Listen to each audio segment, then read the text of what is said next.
और अब सीधा आपको राजस्थान लेकर चलते हैं, जहां पर राजसमंद में मुख्यमंत्री योगी आदित्यनाथ क्या कुछ कहना सुनाते हैं। और मुझे प्रसन्नता है कि जब राजन अंगड़ाई लेता है तो उसकी गूंज देश के अंदर सुनाई देती है, और इसी गूंज का एहसास के लिए आज मुझे आपके बीच में पड़ा है। विरासत को आगे बढ़ाने का कार्य कर रहे हैं। एक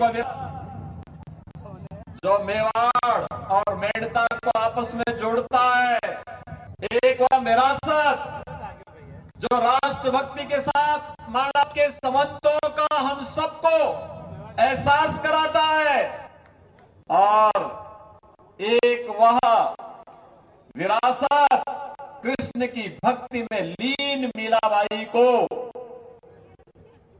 वृंदा जोड़ करके राजस्थान और उत्तर प्रदेश के संबंधों को और मजबूत है। मेरे संबंध तो और पूर्ण हो जाते हैं। हमारे पूर्वज इसी राजस्थान से गए, और जैसे मुझे बता कि काकरवा घराना, मेरे पूज्य दादा गुरु दिग्विजयनाथ जी, वो यही इसी मेवाड़ से गोरखपुर आए थे, और गोरखपुर के बाद फिर वहां से उन्होंने जो अलग जगाया, आज उसका परिणाम हम सबके सामने है। अयोध्या में प्रधानमंत्री मोदी जी के प्रयासों से रामलला के भव्य मंदिर निर्माण कार्य हम सबके सामने हुआ है। बहनों और भाइयों, मैं आप सबको इसीलिए इस बात का एहसास, विपरीत परिस्थितियों में धैर्य न खो करके महाराणा प्रताप लड़ते रहे। उन्होंने स्वदेश और अपने स्वाभिमान के साथ, स्वधर्म के साथ स्वधर्म को झुकने नहीं दिया था। देश के और मातृभूमि के लिए लड़ते रहे। इसके लिए कष्ट पड़ा था, इसके लिए उन्हें जंगलों के अंदर भी कुछ दिनों तक रहना पड़ा था, लेकिन अपने जीवन काल में ही सभी दुर्ग और सभी किलों को वापस लेकर के उस समय की सबसे बड़ी ताकत कही जाने वाले अकबर को उन्होंने घुटने टेकने के लिए मजबूर कर दिया था।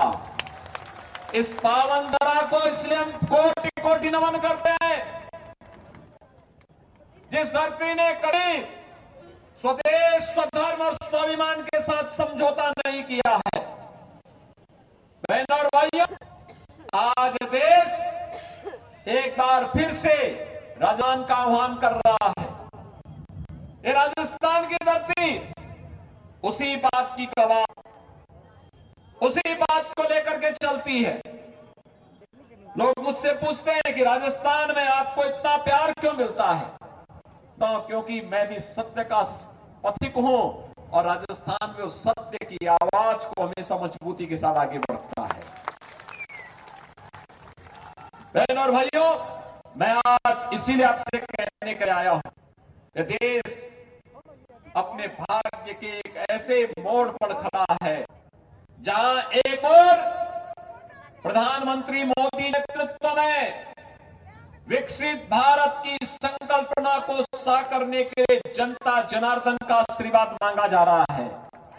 अभी वे लोग हैं जो भारत को विकसित नहीं देखना, बदहाल देखना चाहते हैं। बहनों और भाइयों, अपने 10 वर्ष में बदलते हुए भारत को देखा है। 10 वर्ष मोदी जी के नेतृत्व में एक ऐसा भारत के अंदर जिसका सम्मान बढ़ा है, सीमाएं सुरक्षित हुई हैं। आज कोई भी विधर्मी, कोई विदेशी भारत में आक्रमण नहीं कर सकता। कोई विदेशी घुसपैठे भारत की आक्रमण नहीं कर सकता। भारत के अंगवाद और नक्सलवाद की समस्या का समाधान हुआ है। अगर कहीं का भी तेज से फूटे तो सबसे पहले सफाई पाकिस्तान देता है, किसके पीछे नहीं है। ये भय दुश्मन के मन में है, क्योंकि उसे मालूम है कि अगर किसी आतंकी वारदात में पाकिस्तान का हाथ होगा और उसके द्वारा प्रश्रय प्राप्त किसी आतंकी से हाथ होगा तो उसको लेने के देने पड़ जाएंगे। इसलिए वह भय के मारे पहले ही सफाई दे देता है, कहता साहब मेरा हाथ मारे इससे कोई लेना देना नहीं।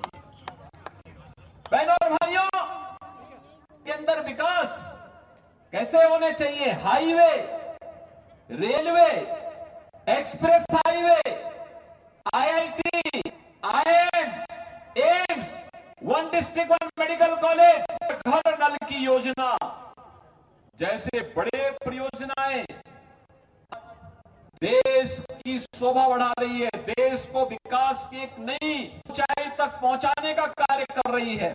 और गरीब कल्याणकारी योजनाओं की तो कोई याद करिए, 14 के पहले लोग भूखते थे, अकाल पड़ती थी। 14 के बाद पिछले 4 वर्ष से आप देख रहे होंगे 80 करोड़ लोग फ्री की सुविधा का लाभ प्राप्त कर रहे हैं, बिना भेदभाव के योजनाओं का लाभ मिल रहा है। याद करिए, भारत 80 करोड़ लोगों को राशन दे रहा है और पाकिस्तान की कुल आबादी 23 करोड़ की। 23 करोड़ लोग 1 जून रोटी के लिए तरस